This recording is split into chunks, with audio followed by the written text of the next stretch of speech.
So we are very excited today to be joined by the brilliant Hedge Inspectors. Thanks for joining us, guys. Oh, hello. Hello. Morning. I think it's probably Mike and Caroline. That's Yeah. that's where I'm going with it. Yeah, I'm Mike. That's Caroline. Yeah. In case you didn't. Just in case there's any confusion. I did check exactly. that with Sam first thing this morning. Guys. But thank you for joining us on this week's Friday show. Where shall we start? Shall we start with a few normal questions? Yeah. Well, I'm going to start. So I was having I do my research. I was having a good look at your website. Oh, dear. And what you're doing. And the best thing for me was when you I think it was one of the videos on your website, and it kind of describes what kind of music you play. And it just seemed to list like every genre known to man. Okay. So folk, reggae, blues, country. Yes. I'm sure there was more on there as well. And I think it ended with spoken word as well, which I quite liked. But how would you describe your sound and what you do?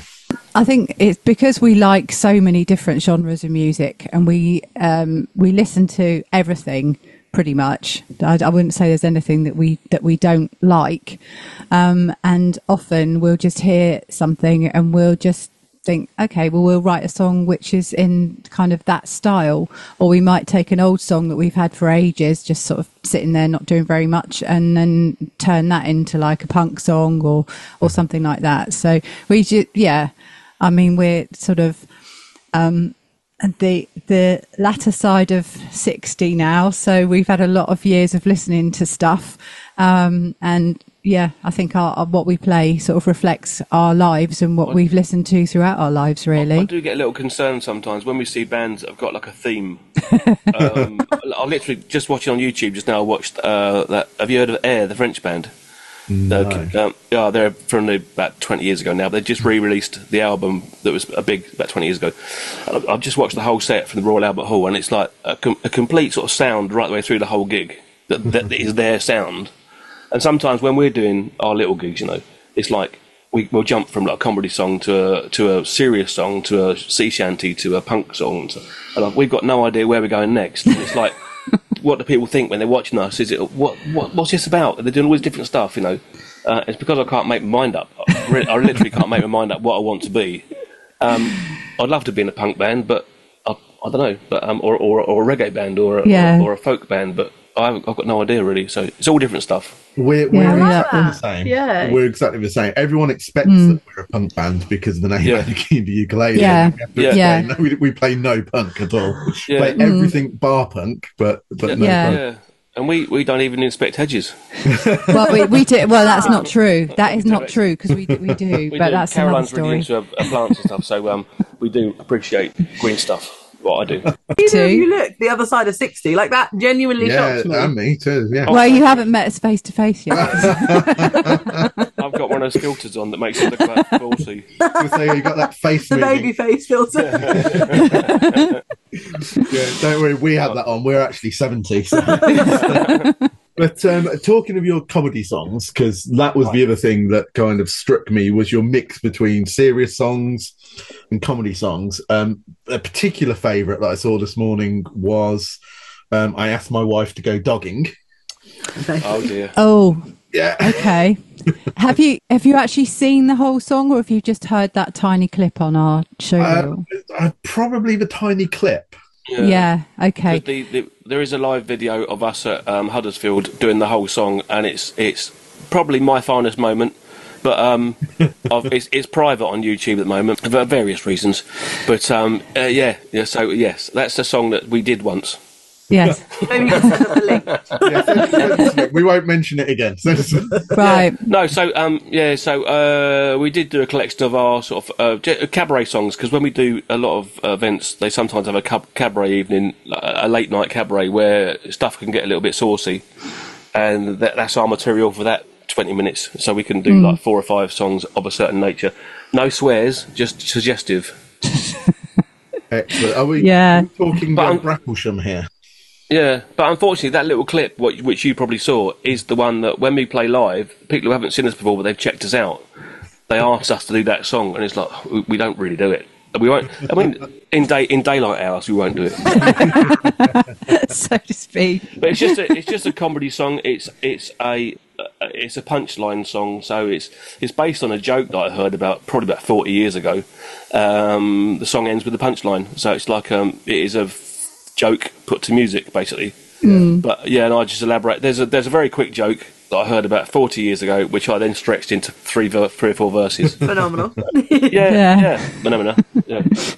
Well, we're very much looking forward to the cabaret at Bracklesham, then, aren't we? We probably will do it. I think we're going to do we do other things as well for the late night thing, which is quite funny. So we might try that. It depends what we feel like. You know? If we don't do it, we'll sing it to you anyway somewhere. Excellent. Okay.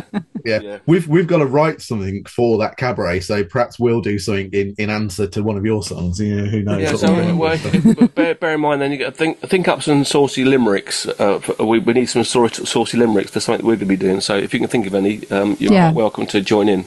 One of our fans keeps sending limericks. I'll ask him to do a couple of filthy. We did ask people once for filthy limericks, and we did get quite a lot. Yeah. I brought for something else we did. I brought 2 books on what was actually called Saucy Limericks, and they were the most vulgar things you've ever read in your life. And they were terrible, weren't they? Yeah, they were so bad. So I gave them to George from Ukulele. Perfect. That explains a lot. We've heard yours and Mandy's song, haven't we? Yeah, that we did last year. That explains an awful lot. Yeah. So coming up, you've got your nights that you run. So you run an open mic. Without the mic. So we do an open no mic kind of folky sing around thing once a month at the moment, but that is going to be twice a month, and that's completely unamplified. That's a Sunday session in the afternoons. We do every Tuesday. We do we call it acoustic open mic and jam. So we do a lead jam sort of / strum along, but it's not just ukuleles, it's guitars, any acoustic instruments that you can cram into the pub that we use. So we do that for sort of like an hour and 3/4, something like that, and then that's one half of the evening. Then the other half of the evening is open mic. Just like 2 events in one place. Yeah, it's quite the marathon. We start at 7:30 and we get out about 11 o'clock usually. So that's a Tuesday, and then we do. We've just started one other jam session in just up the road from where we live. That's going to be a monthly thing on a Wednesday, and we do a monthly thing. Yeah, a monthly thing on a Thursday in Farnham. Yeah. So we do 3 jams a month. We do 3 jams, but one of them is weekly, and we do one open mic, which is the tagged on to the weekly jam, and then we do one folk session. So yeah. It's not a folk session. It started off as we used to go to this event in Suffolk. I don't know if you're aware of the event called Hollesley Ukulele Jamboree that was in Suffolk years ago. Yeah, it's not running anymore. But it's not running anymore. But it was a really, really nice camping weekend, and some really great people who've been playing ukulele. When I turned up, I was like a real newbie, and there's people who've been playing since years and years and years. And it's everybody just sits around the tents and plays songs to each other. It's really, really good. So one year, I just got an old palette from work and I painted a big star on it, and we stuck it outside our tent. And I put a sign up saying "Open no mic, you play, we clap." And we just sat in front of this palette on our 2 chairs, and people were just taking turns to sit on our palette and play songs. And it got bigger and bigger over the years to be quite a sort of people were looking forward to it this camping weekend. So I kept the name Open No Mic, even though other people do use it. That was our little thing. And we used to have like a banner or a sign next to the stage. There's a sign next to your head that says it, actually. Open No Mic, yeah. The people used to sign. So by the end of the day, we had a huge bit of paper with everybody's name and everybody that had played. And we've got them in the loft. We've got rolls of them of people that have played on these Open No Mic stages. So yeah, it's good fun. It's a bit of sort of community, not community thing, but like a get together type. It's good fun. Open No Mic. She did it. She's very nice. She's passed now, but she used to do pub artwork for like menus and things. Yeah. So she did that for us. And then you're playing Bracklesham as well, which we are in October. Yeah, looking forward to that. Yeah. So, yeah, really. I mean, this will be our first one. I don't know quite what to expect, but it sounds fun. I'm expecting a lot of ukuleles. There are a lot of ukuleles. It's really, really good fun. It's a good, they're a really good community. Most of the people know each other. It's just really fun, and you know, you can just do what you like really in the hotel. It's like a lock-in, and there's jams going on, little strum alongs going on everywhere, and every nook and cranny there'll be people playing wagon wheel. And so, no, but it's good. It's good. We were trying to decide whether it was in between, you know, kind of a ukulele festival and a ukulele prison, because it does sound like you're locked in the hotel. And then we're arriving Friday, aren't we? And I think the first thing we actually do properly is Sunday morning. Okay. Yeah. But there's lots of meet and greets and things, which you're down with, aren't you? Yeah. Oh no, it's brilliant. It's really good fun. It's really good fun, and everybody's so nice, and they're all up for it. It's brilliant. It's really good. Yeah, and it's really it's just nice, sort of seeing other people, hearing other people as well. I know, to my shame, when we first started playing, which you know, when we first did, and we used to go to festivals, we used to tend to be sort of not necessarily watching everyone else. We'd just be like sat in the corner, you know, jamming away, and then realise that we were missing so much by not actually spending the time watching other performers and kind of, you know, getting a handle on how to do it sort of well, and what works and what doesn't and things. I mean, I think we've learnt a lot, really. Yeah, and then the other end of the stick is if you're running a stage like we have done a few times, you tend to miss all the fun stuff that's going on because you're so busy focused on running the stage that you'll come out the other side of a weekend and you see all the photographs on Facebook and you go, well, I didn't know they were there, I didn't see them. You got a song about that, haven't you? Yes, I wrote a song about it. What's good about Bracklesham is over the years you meet people, the sort of the guests, you know, and you see them progress a lot, and one year all of a sudden somebody do an open mic spot which they've never done before, you know. So they're getting braver and braver, and it's brilliant because they're our friends now. They're all our friends, and it's like you get it's really nice to see somebody actually. I'm getting up today. I'm gonna have a go, you know, and they do a song. Yeah, and they get through it, and it's brilliant. It's so good, and it's. I know what it was like when I first started doing open mics, and I'd quite a bad experience my very first sort of live solo spot, and it's just that sort of keeping going and have another go, and just get better and better at it, you know, and enjoy it more rather than not about getting better, but enjoy it more, you know. I think open mics are the most nerve-wracking thing I've ever done. Yeah. And which is stupid, really, because everyone's so friendly.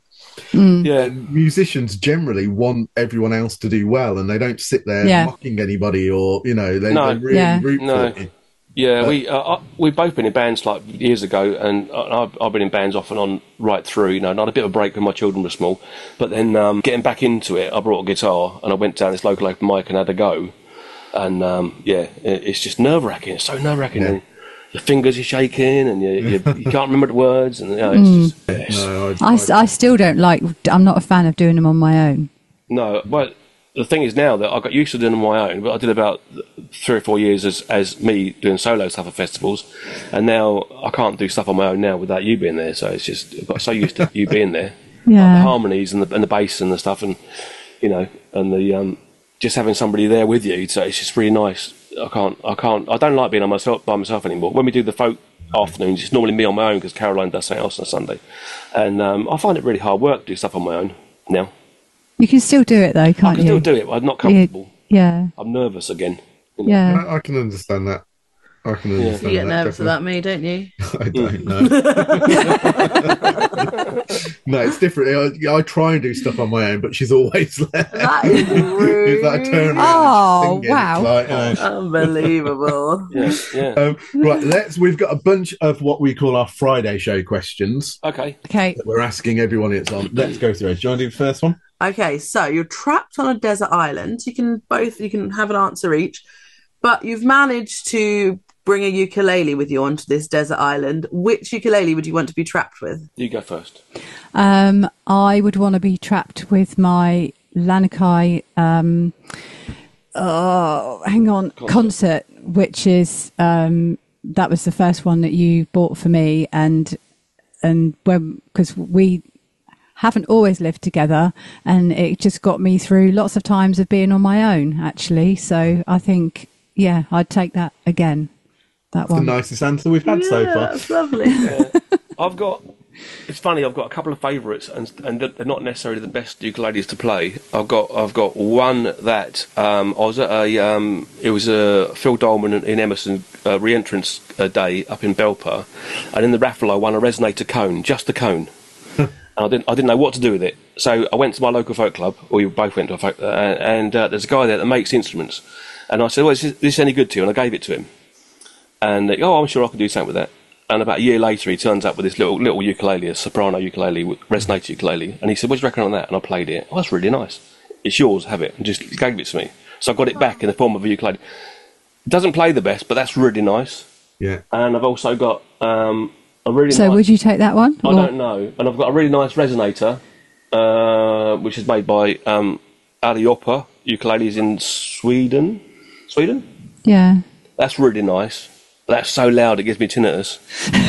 But I've just recently, I don't know how much you follow us, but I was walking past a charity shop in town, and there was a Pono in the window for £100. Oh, wow. I just brought that, and that's really nice. It is so nice. I need to get a pickup put in it, but Well, you wouldn't need to pick up on a desert island, would you? I would.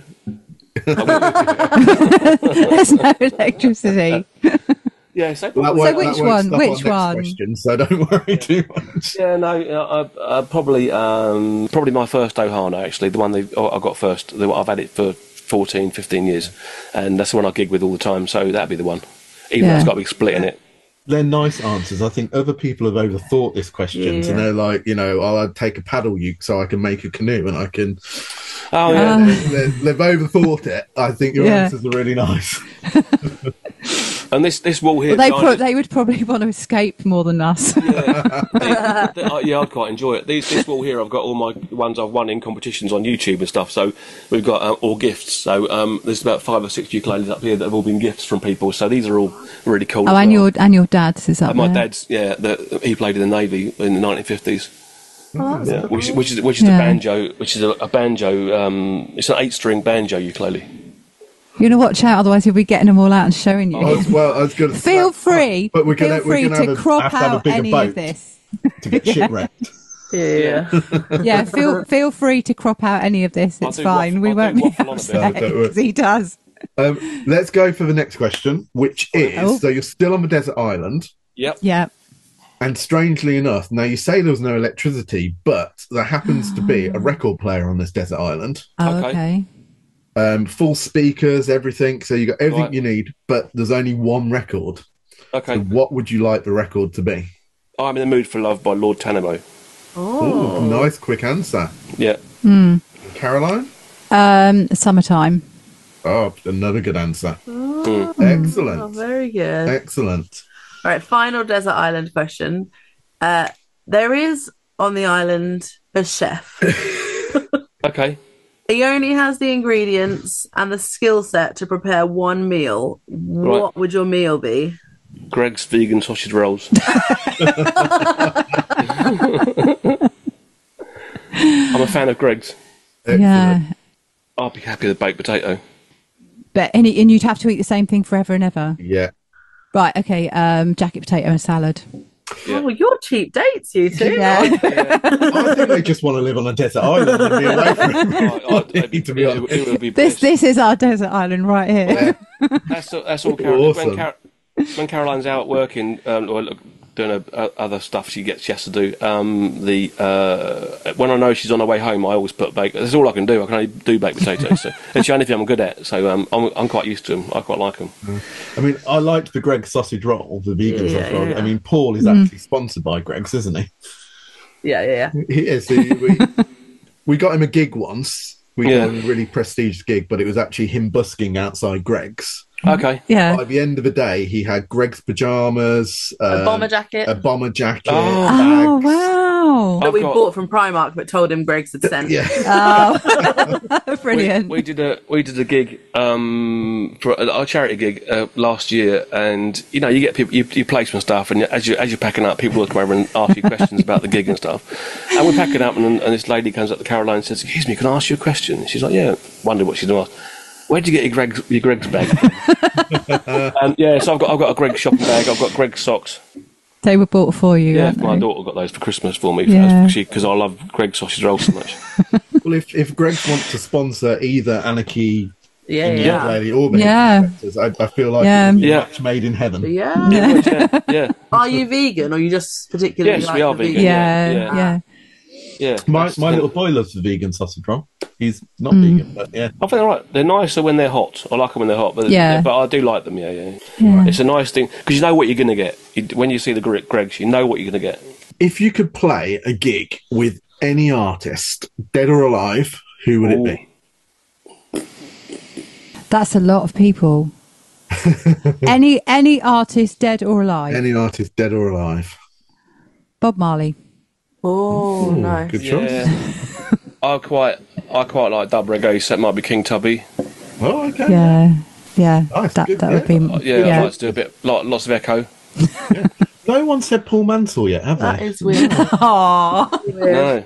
Strange. Ever so strange. Yeah, but there's opportunities to do that, isn't there? This is bringing people back. So yeah, that's Well, what yes. I'd like to do. Yeah. Yeah. All right, so we've already established that you're actually quite easy to please with your baked potatoes, but you're now going on an international tour, Yes. and you've got a rider. What is the one thing that's on your rider? Is this things that got to be edible or? Or just stuff. No, I'm going to say it can be anything.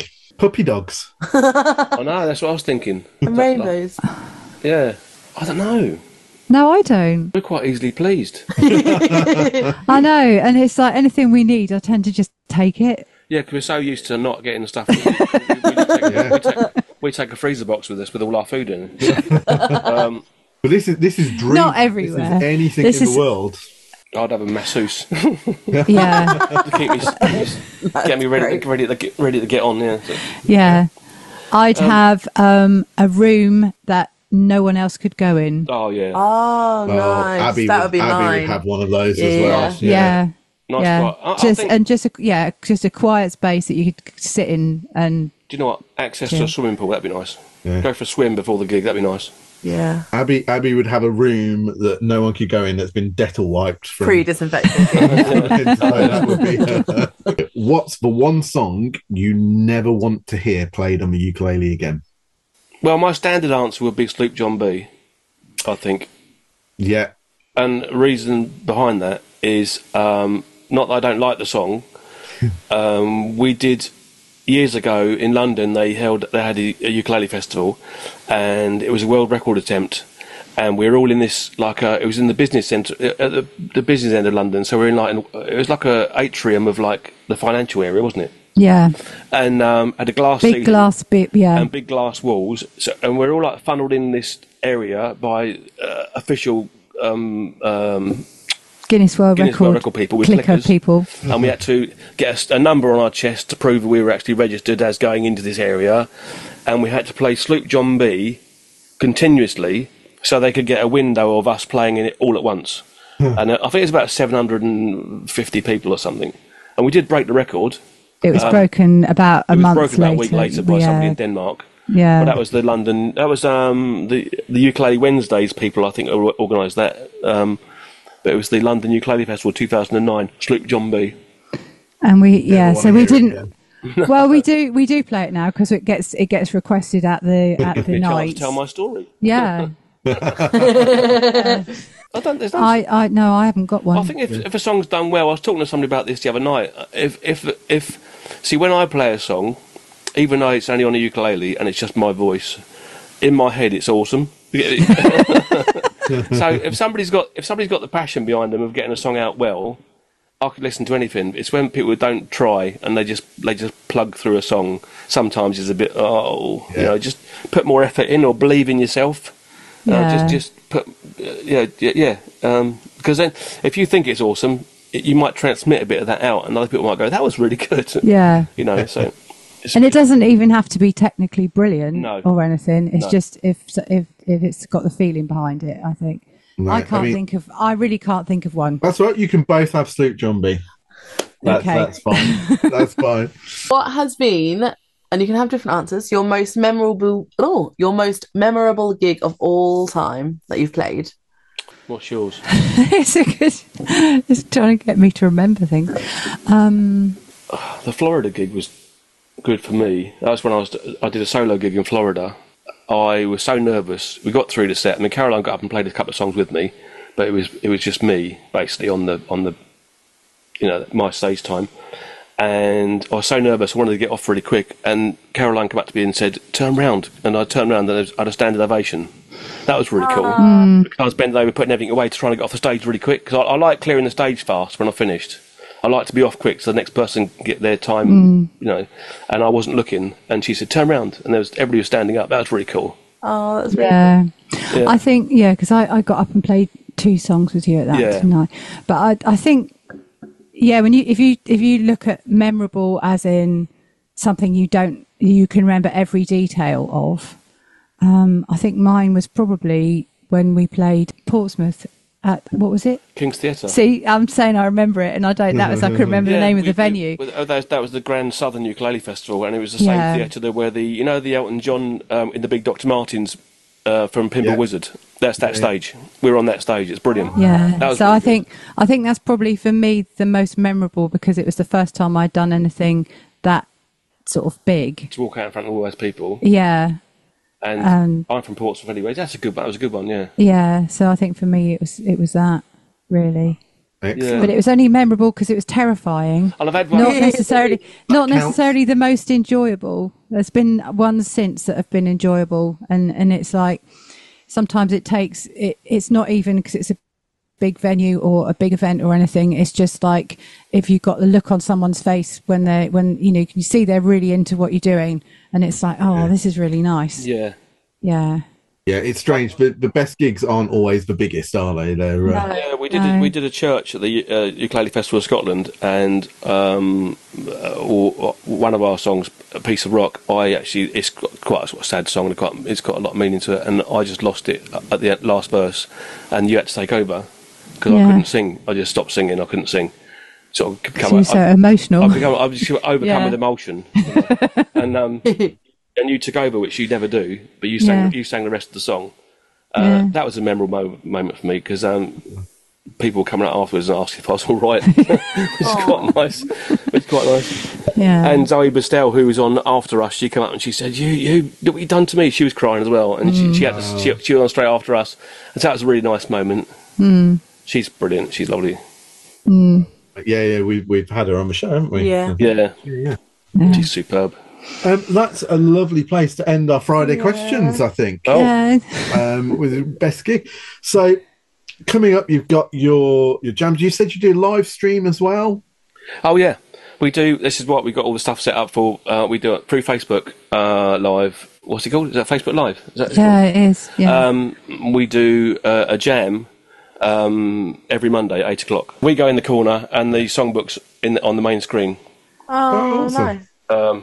Yeah, so... we started it in lockdown, and initially we had obviously loads of people because people weren't going out, and we've kept it going because there's people that have become friends kind of because of it, that all live too far away for us to see all the time.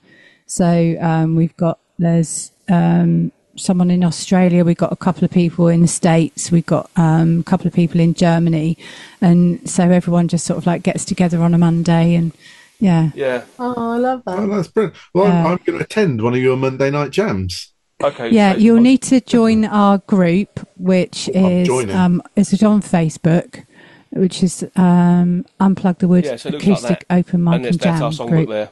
So awesome. Yeah, it sort of comes up. We've got 1,000 songs to choose from. People send us requests during the day, all sorts of stuff from Soul Wax, Joy Division, there, Cliff Richard, all sorts. But it comes up like that on the screen beside us, and we sing and play and stuff, and people play along at home. So anyone can join the group. I mean, there's like 500 people in the group, so it's not like an exclusive thing. Well, I'm going to go and join the group. And, the Monday night jam. The group on Facebook is called Unplug the Wood Open Mic and Jam. Thank you so much for your time today. Thank you. Yeah, thank you. Thank you for yours. With technical difficulties, but we did get there in the end. We're old school. Thanks for joining us, and we're going to see you in a few weeks in Brackleshire. Yeah, looking forward to it. Don't forget your limericks. Yes. Oh yeah. We won't.